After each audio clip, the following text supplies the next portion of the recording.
Hello दोस्तों, नमस्कार। स्वागत है आपके अपने YouTube channel history life style पर।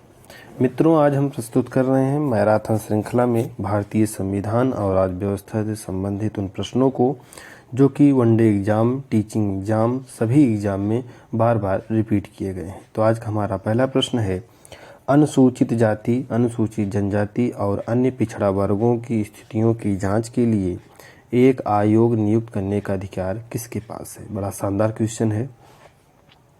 भारत के प्रधानमंत्री, केंद्रीय कानून मंत्री, केंद्रीय सामाजिक मंत्री या भारत के राष्ट्रपति। तो इसका राइट ऑप्शन क्या हो जाएगा आपका? भारत के राष्ट्रपति, यानी भारत के जो राष्ट्रपति होते हैं उनके पास ये अधिकार है कि वो अनुसूचित जाति आयोग, अनुसूचित जनजाति आयोग और अन्य पिछड़ा वर्ग आयोग को स्थापना करने का आदेश केंद्र सरकार को देते हैं। अब इनकी स्थापना क्यों की जाती है, थोड़ा इसको भी जान लीजिए। इन वर्गों से संबंधित जो व्यक्ति होते हैं उनकी स्थितियों की जांच के लिए कि उनकी क्या स्थितियां हैं, उनकी क्या संख्या है, उनको कितना अधिकार दिया गया है, सरकारी नौकरियों में क्या आरक्षण है, ये सारी चीज़ें की जो सभी चीज़ें होती हैं, इन सब चीज़ों को जांचने के लिए इन आयोग की स्थापना किया जाता है। ओके फ्रेंड्स, अगला क्वेश्चन हमारा है, भारतीय संविधान का अनुच्छेद 326 किससे संबंधित है? ऑप्शन है वित्त आयोग का गठन, वयस्क मताधिकार के आधार पर लोकसभा और राज्य विधानसभा का निर्वाचन, विवादों के न्यायाधिकार या चुनाव आयोग का गठन। तो अनुच्छेद 326 जो होता है ये आपका वयस्क मताधिकार के आधार पर लोकसभा और राज्यसभा में निर्वाचन से आधारित है।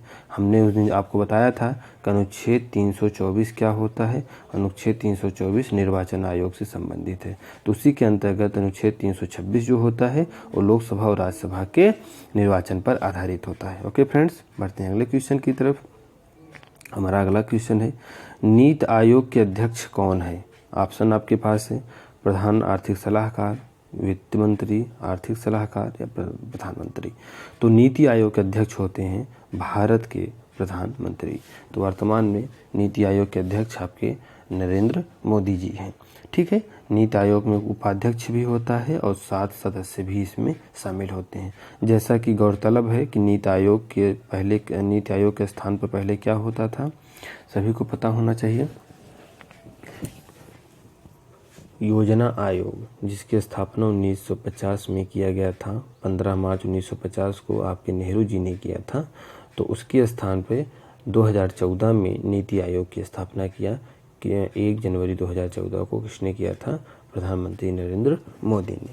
अगला क्वेश्चन हमारा है, राज्य के नीति निदेशक तत्व भारतीय संविधान के किस भाग में उल्लेखित है? बड़ा अच्छा ऑप्शन है।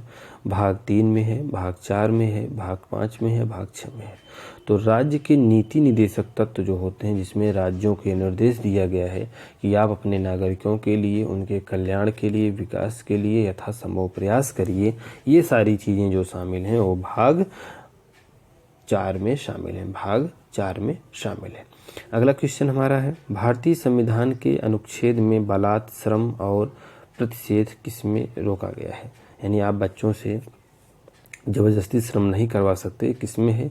अनुच्छेद 23 में। ऑप्शन नंबर 3 राइट ऑप्शन है, अनुच्छेद 23 में। अनुच्छेद 24 क्या कहता है? इसमें कहता है कि किसी बच्चे यानी जिसकी उम्र 6 से 14 वर्ष के बीच में है उनको आप जोखिम भरे कामों में नहीं लगा सकते हैं। ठीक है, अगला हमारा क्वेश्चन है, राष्ट्रीय सुरक्षा अधिनियम के तहत गठित सलाहकार के बोर्ड में कितने सदस्य होते हैं? तो इसमें होते हैं टोटल 3 सदस्य। ऑप्शन नंबर 4 आपका राइट ऑप्शन है। अगला क्वेश्चन हमारा है, सर्वोच्च न्यायालय की कार्यवाही किस भाषा में संचालित की जाती है? मराठी, अंग्रेजी, हिंदी, तेलुगु। तो ये बड़ा तो सिंपल क्वेश्चन है। तो जो सर्वोच्च न्यायालय की जो भाषा होती है वो आपकी क्या होती है? अंग्रेजी भाषा में होती है। ओके फ्रेंड्स, बढ़ते हैं अगले क्वेश्चन की तरफ। हमारा अगला क्वेश्चन है, भारत के नियंत्रक एवं महालेखा परीक्षक के वेतन और अन्य सेवा शर्तों को निर्धारित करने का अधिकार किसके पास है? वित्त मंत्रालय, भारतीय संसद, राष्ट्रपति या प्रधानमंत्री। तो ये अधिकार है किसके पास? भारतीय संसद के पास। अब नियंत्रक एवं महालेखा परीक्षक क्या होते हैं, इसको हम समझेंगे। भारत के जो नियंत्रक एवं महालेखा परीक्षक हैं, इनकी व्यवस्था की गई है अनुच्छेद 76 में। किसमें की गई है? अनुच्छेद 76 में। अब इनको क्या अधिकार दिया गया है, इनकी स्थापना क्यों की गई है? इनका कार्य है कि ये भारत के जो सार्वजनिक धन है, जो सार्वजनिक वित्त प्रणाली है, उस पर नियंत्रण रखें। इनका कार्य है कि ये देखें कि क्या उस धन का दुरुपयोग तो नहीं हो रहा है, ये देखें कि उस धन का प्रयोग कहाँ कहाँ किया जा रहा है, और ये अपना रिपोर्ट किसको सौंपते हैं? भारतीय संसद यानी लोकसभा में प्रस्तुत करते हैं। फिर राष्ट्रपति महोदय उस पर चर्चा करवाते हैं। तो भारत का जो नियंत्रक और महालेखा परीक्षक है, ये बहुत ही इम्पोर्टेंट व्यक्ति है, जो भारत के वित्त का संरक्षक बोला जाता है, यानी भारत के सार्वजनिक धन को ये रक्षा करता है। अगला क्वेश्चन हमारा है, भारतीय संविधान का कौन सा अनुच्छेद राष्ट्रपति को कानून या तथ्य के किसी भी प्रश्न पर, किसी पूर्व संविधान कानूनी मामलों पर उच्चतम न्यायालय से परामर्श लेने के लिए अधिकृत करता है? तो इसका राइट ऑप्शन होना चाहिए अनुच्छेद 143। अनुच्छेद 143 कहता है कि राष्ट्रपति जो है कानूनी सलाह मशविरा लेने के लिए उच्चतम न्यायालय के मुख्य न्यायाधीश से मंजूरी ले सकता है, उससे पूछताछ कर सकता है, उससे सलाह भी ले सकता है। ये सारी चीज़ें वो कर सकता है, इसमें कोई बाध्यता नहीं है। और तो ये जो प्रावधान किया गया है, ये संविधान के अनुच्छेद 143 के भाग में किया गया है। अगला क्वेश्चन हमारा है, निम्नलिखित में से राष्ट्रपति के महाभियोग जैसे महत्वपूर्ण मामले में निपटने के लिए एक स्वनिहित स्वतंत्र प्रस्ताव क्या कहलाता है? ध्यानाकर्षण, स्थानापन्न, विशेषाधिकार या मूल प्रस्ताव? तो राष्ट्रपति के ऊपर महाभियोग अनुच्छेद 72 के अंतर्गत लगाया जाता है। जब राष्ट्रपति अपने पद के लिए अयोग्य हो जाए, या वह कुशल रूप से कार्य न कर सके, या वह कोई विद्रोह टाइप काम करे, तो उसके ऊपर क्या लगाया जाता है? महाभियोग। महाभियोग माने होता है कि राष्ट्रपति को उसके पद से हटाने की प्रक्रिया चालू की जाती है। वह कहाँ चालू होती है? सबसे पहले लोकसभा में चालू होती है, राज्यसभा में भी हो सकती है, लेकिन इसकी शुरुआत लोकसभा में होती है। तो इन लोकसभा में जब इसकी शुरुआत होती है, तो जो प्रस्ताव प्रस्तुत किया जाता है, उस प्रस्ताव को क्या बोला जाता है? मूल प्रस्ताव। क्या बोला जाता है? मूल प्रस्ताव। अगला क्वेश्चन हमारा है, दोस्तों अगर वीडियो पसंद आ रहा है तो चैनल को सब्सक्राइब करिए, लाइक करिए, शेयर करिए। अगला क्वेश्चन है, निम्नलिखित में से विश्व का सबसे लंबा लिखित संविधान किस देश का है? भारत का है, फ्रांस का है, जापान का है या कनाडा का है? तो विश्व का सबसे लंबा लिखित संविधान भारत का है। किसका है?